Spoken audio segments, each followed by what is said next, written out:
Because if you keep reading in that great document, it says, when any form of government becomes destructive of those ideals, it is the right of the people to alter or abolish it. We've got some altering and some abolishing to do. That's what this is about.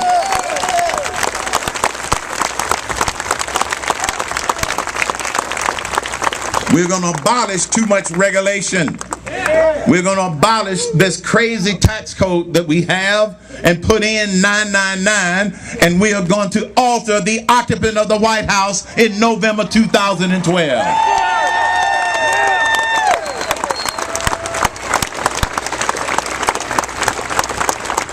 Send it back to Indonesia. And so I happen to believe that even though that shining city on a hill is now slid down to the side of the hill, that we have an opportunity, folks, to move that shining city on a hill back to the top of the hill where it belongs. As your president, that's what we will be able to do. And Ronald Reagan, one of our greatest presidents, he reminded us about this thing called freedom, this thing called liberty, and just how precious it is. When he used to remind the citizens of this great nation, freedom is never more than a generation away from extinction. It must be fought for and protected, or one day we will spend our sunset years telling our children and our grandchildren what the United States of America used to be like. I'm not going to have that conversation with my grandkids, and I don't believe you want to have that conversation with your grandkids.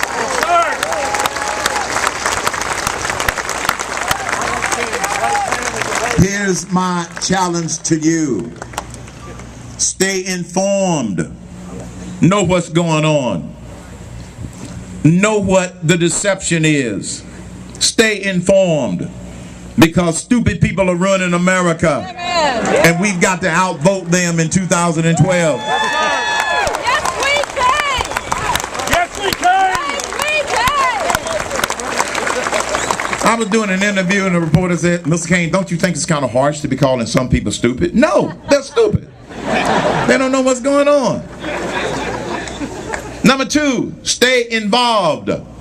You being here today has ticked off every liberal in Bartles and Tennessee. They're going to look at this on the news tonight and they're going to go, what are they out there? Another one of those racist Tea Party movements. Well, let me see.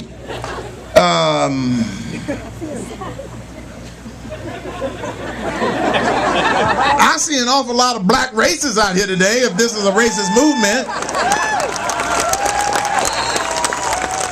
You know, I've been called racist. I've been called Oreo. I've been called sellout. I've been called shameless. I've got a whole list of names that I've been called. Flavor of the month. Let me tell you what the latest one is, in case you hadn't heard it. The latest one was by Mr. Harry Belafonte. Now, despite what you think of him as an entertainer, idiot, he called me a bad apple. He did. Yes, he did. Yes, he did.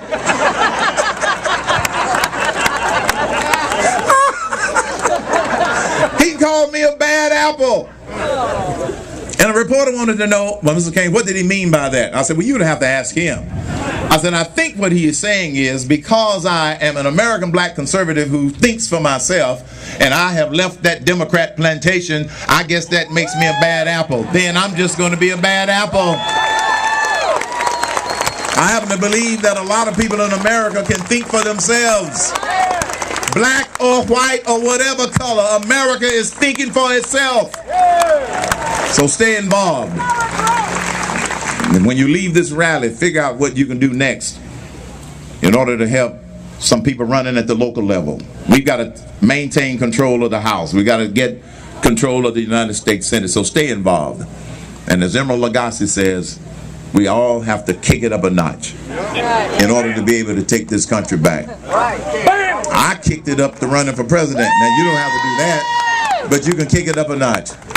And then the third thing is, in addition to stay informed and stay involved, stay inspired. Yes. They want you to believe that we can't do this.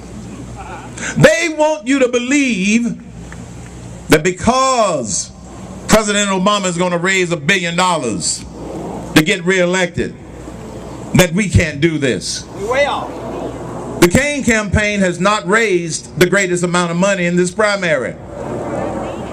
My two other top competitors have raised at least 10 times as much money as I have. But it ain't about money. The American people are more interested in the message. Believe that we can do this.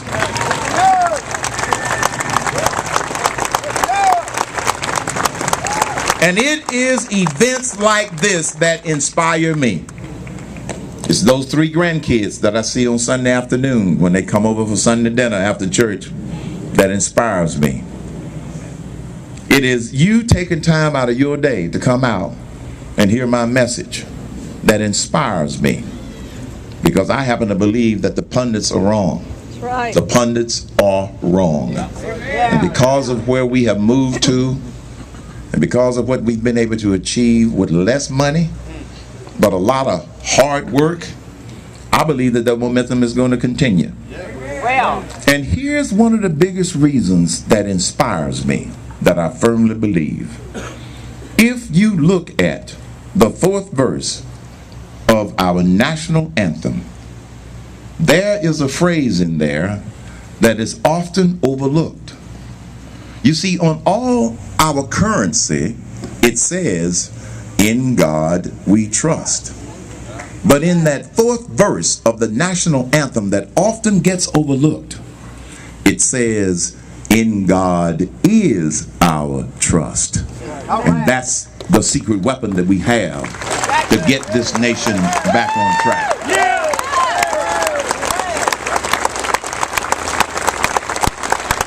And so, my fellow patriots, we're going to put this shining city on the hill back on top of the hill. All right.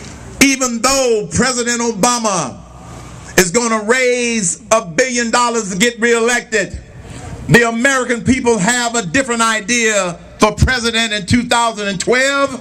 The American people are going to raise some Cain in 2012. God bless you.